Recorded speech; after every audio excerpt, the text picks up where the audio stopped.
These are the stories the dogs tell when the fires burn high and the wind is from the north. Then each family circle gathers at the hearthstone and the pups sit silently and listen, and when the story is done, they ask many questions. What is man? They will ask. Or perhaps, what is a city? Or, what is a war?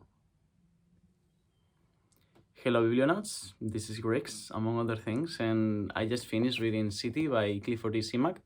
I did this as a part of a buddy read, a group read that I think it was started by Sonny Stenfast. I'll leave a link in the description to some of the lives that he's made. There's also a Boxer group chat if you want to join. You'll have all the information on all the English, all the information on his channel. But yeah, I love this book. I don't know. I don't normally decide on whether or not a book is my favorite until I reread it. But if it's not among my favorite books, it's definitely one of the books that I've enjoyed the most on my first read, that's for sure. I'm currently rereading it. I'm not going to reread it in order, because this is a collection of short stories that, although they have an overarching narrative, I find very interesting sometimes with short stories that have sort of like this. There is sort of like a overall story being told, but at the same time, every single story is a set piece, which is kind of like what makes a short story collection. And something I want to do is to reread this backwards.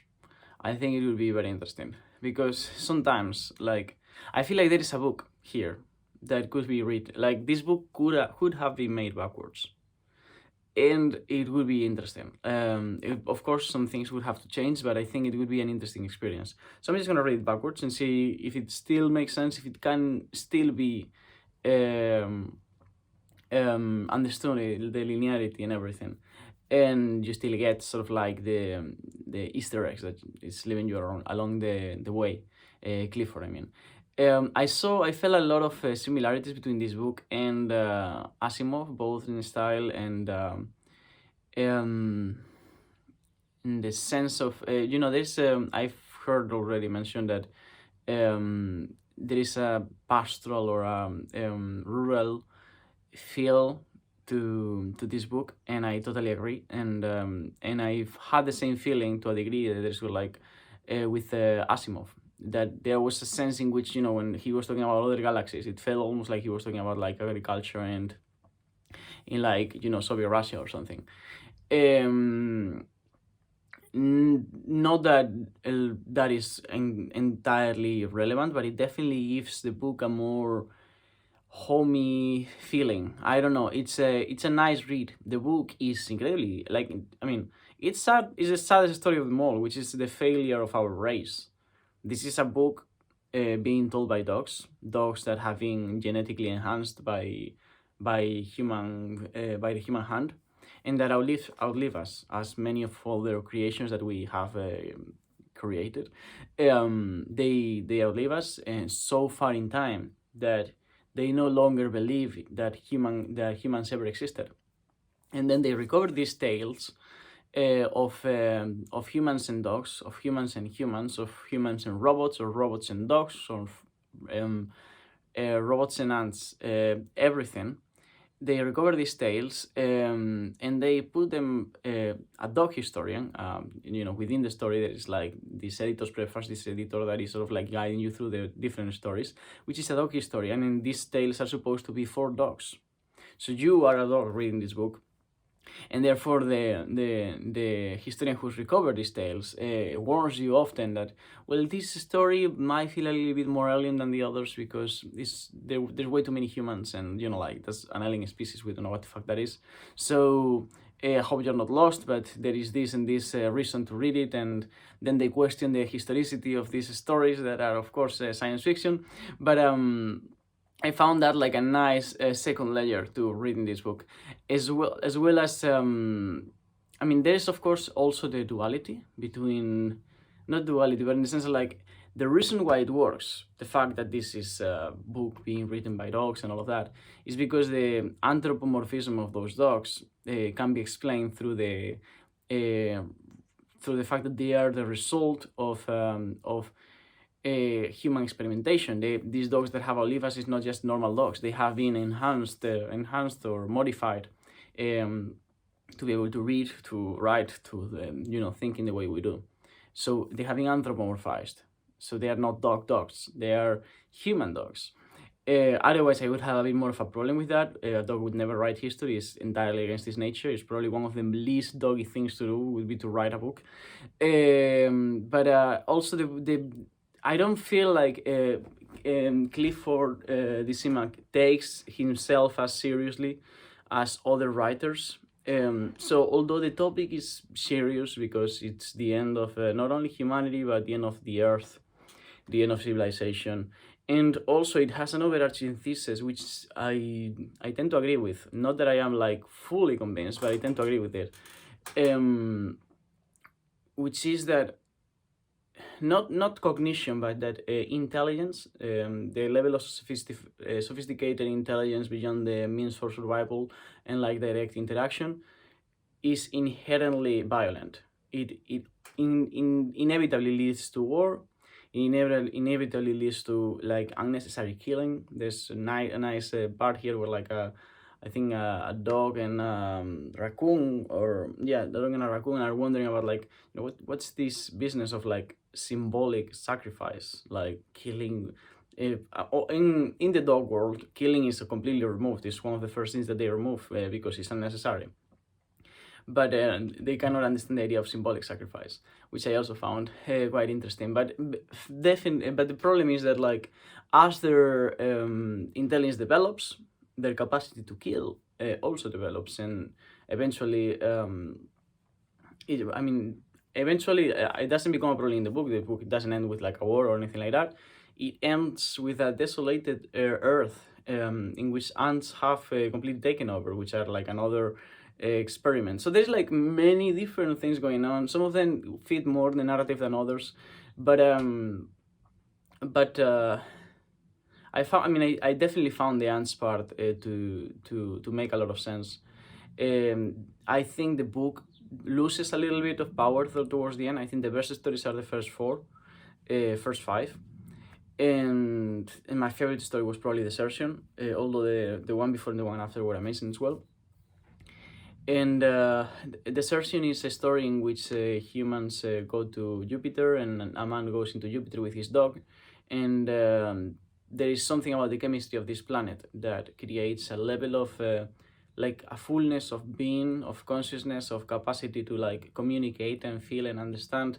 Not understand in the sense that we do. There's a moment in which he observes as well, like, humans on Earth, like they understood each other, not really, they tolerated each other, they understood each other's viewpoints, but they never understood the feel of each other's ideals and perspectives. And this chemistry of this planet makes humans understand. In that sense, in the sense of like not only are you able to like through that experience of like say what I say and imagine what I was trying to say and how I was feeling, but you can actually like get inside my own skin and do that with like many others at the same time. So humans migrate there, and I think that would be a nice end to humanity. But not all of them. There is humans left. There is Websters, they call them, because they are the